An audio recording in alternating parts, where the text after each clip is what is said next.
Hey friend, are you ready? 3, 2, 1. Welcome back to my channel. Subscribe my channel.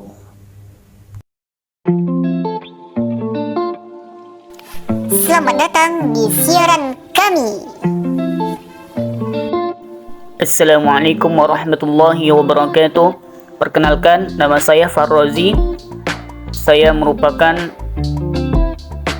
mahasiswa Sekolah Tinggi Agama Islam Duri dengan nomor MPM 20003930 semester 6.2. Pada video kali ini saya akan membahas tentang penilaian psikomotorik pada kurikulum Merdeka. Baik, teknik penilaian psikomotorik pada kurikulum Merdeka. Penilaian ranah keterampilan atau psikomotorik melalui penilaian kinerja yang dapat diselenggarakan melalui praktikum, teks simulasi, praktek lapangan, dan lainnya, memungkinkan mahasiswa untuk dapat meningkatkan kemampuan keterampilannya atau psikomotoriknya. Teknik penilaian secara garis besarnya seperti keterampilan umum dan keterampilan khusus. Teknik ini bisa observasi atau pengamatan, bisa partisipasi, unjuk kerja, dan tes tertulis. Selanjutnya, penilaian proyek atau penilaian psikomotorik. Apa itu penilaian proyek? Nah, sebelum menjelaskan tentang penilaian proyek, pada kesempatan kali ini saya akan memberikan penjelasan tentang apa itu penilaian proyek.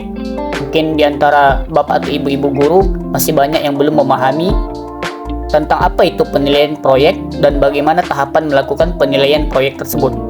Nah, melalui video ini saya akan menjabarkan secara lengkap dan kiranya bisa menambah wawasan kita dalam memahami tentang penilaian proyek. Baik, apa itu penilaian proyek? Penilaian proyek adalah penilaian terhadap kompetensi tertentu yang diberikan dalam bentuk penugasan berorientasi riset atau penelitian produk agar diselesaikan oleh peserta didik dalam periode atau waktu tertentu. Tujuan penilaian proyek.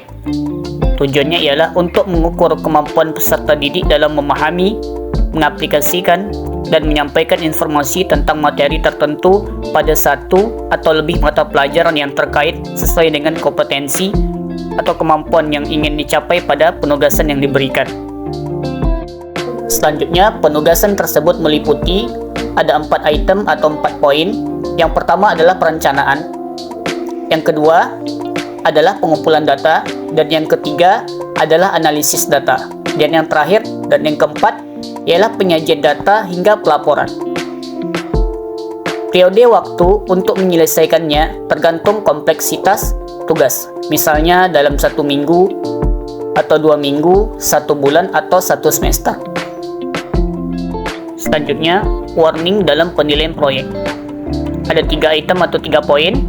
Ada 3 poin atau 3 item. Yang pertama adalah kemampuan pengelolaan, kemampuan peserta didik dalam memilih topik dan mencari informasi, serta pada saat mengelola waktu, pengumpulan data, dan penulisan. Yang kedua, kalian dengan kompetensi mata pelajaran, yaitu mempertimbangkan tahap pengetahuan atau kognitif, keterampilan atau psikomotorik, dan pemahaman dalam mata pelajaran. Yang ketiga adalah keaslian dilakukan. Peserta didik harus merupakan hasil karyanya sendiri, tidak karya orang lain, dan dengan mempertimbangkan kontribusi pendidik pada proyek tersebut berupa petunjuk dan dukungan atau support. Karakteristik penilaian proyek. Ada 4 item atau 4 poin, teman-teman. Yang pertama adalah relevan untuk kompetensi yang berorientasi riset atau penelitian produk. Yang kedua, dapat dilakukan pada semua mata pelajaran secara terintegrasi atau masing-masing mata pelajaran di semua jenjang pendidikan. Ketiga, membutuhkan kerjasama atau berkolaborasi dengan berbagai pihak dan kemampuan mengevaluasi hasil. Yang keempat, membutuhkan waktu dan tempat yang bervariasi tergantung kompleksitas tugasnya. Baik, selanjutnya teman-teman, tahapan penilaian proyek. Ada 8 item atau 8 poin, teman-teman. Yang pertama, menganalisis kompetensi yang sesuai dengan karakteristik penilaian proyek. Yang kedua, menentukan topik penilaian proyek. Dan yang ketiga, menentukan tujuan penelitian proyek. Yang keempat, menentukan bentuk penugasan proyek. Yang kelima, mengembangkan kisi-kisi penilaian proyek tersebut. Yang selanjutnya, menyusun tugas proyek dan dilengkapi dengan rubrik. Yang selanjutnya, melaksanakan monitoring pada setiap tahapan proyek. Yang terakhir, atau yang kedelapan, memberikan feedback atau umpan balik pada peserta didiknya. Selanjutnya, rubrik penilaian proyek. Ada 3 teman-teman, yaitu tahapan persiapan, tahapan pelaksanaan, dan tahapan pelaporan. Yang kita akan bahas pertama adalah tahapan persiapan. Yang pertama, kemampuan merencanakan dan mengorganisasikan tugas proyek. Yang kedua, kemampuan memperoleh informasi awal atau data-data awalnya. Selanjutnya, tahapan pelaksanaan. Tahapan yang kedua. Yang pertama, kemampuan bekerja dalam kelompok atau saling berkolaborasi, bekerja sama dalam satu kelompok. Yang kedua adalah kemampuan untuk melaksanakan tugas secara mandiri atau secara individual, secara personal. Yang ketiga adalah kemampuan mengidentifikasi dan mengumpulkan informasi. Yang keempat, kemampuan menganalisis permasalahan. Itu pada tahap pelaksanaan ada 4 item.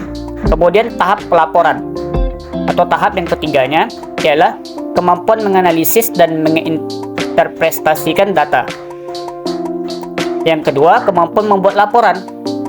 Selanjutnya, kemampuan menyampaikan hasil. Kemudian, pengembangan penilaian proyek.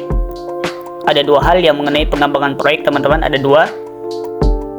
Yang pertama adalah penilaian proyek memberikan kesempatan pada peserta didik untuk seoptimal mungkin dapat mengembangkan kemampuan mereka dalam memahami konsep sampai dengan aplikasi, bahkan menciptakan.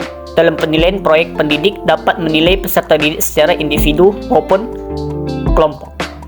Sikap peserta didik terhadap proses pembelajaran juga mudah dipantau. Yang kedua, penilaian proyek dilakukan dengan mengikuti beberapa tahapan dalam pelaksanaannya yang meliputi perencanaan, pengumpulan data, pengorganisasian, pengolahan data, serta penyajian data atau presentasi, sesuai dengan yang di atas tadi yang dijelaskan. Baik, yang terakhir, teman-teman silakan lihat di slide PowerPoint atau di slide yang terakhir. Di sana ada contoh penilaian proyek. Berikut ini contoh tampilan yang saya ambil, yaitu penilaian proyek pada mata pelajaran kelas 11. Teman-teman silakan lihat. Di tabel tersebut ada kelas atau semester, kemudian di bawahnya kurikulum, kemudian kompetensi dasar atau yang sering kita singkat dengan KD, kemudian materi, kemudian yang di tabel paling bawah adalah indikator soal. Kemudian di bawahnya adalah tugas. Baik teman-teman, hanya segitu video yang bisa saya sampaikan tentang penilaian kurikulum psikomotorik pada kurikulum Merdeka. Semoga video yang saya sampaikan bermanfaat bagi teman-teman semua. Mudah-mudahan dengan penjelasan yang saya berikan menambah wawasan kita tentang khusus pada juga yang kita sampaikan pada hari ini tentang penilaian psikomotorik pada kurikulum Merdeka. Semoga video ini bermanfaat. Saya akhiri dengan akhirul kalam. Assalamualaikum warahmatullahi wabarakatuh. Terima kasih sudah menonton.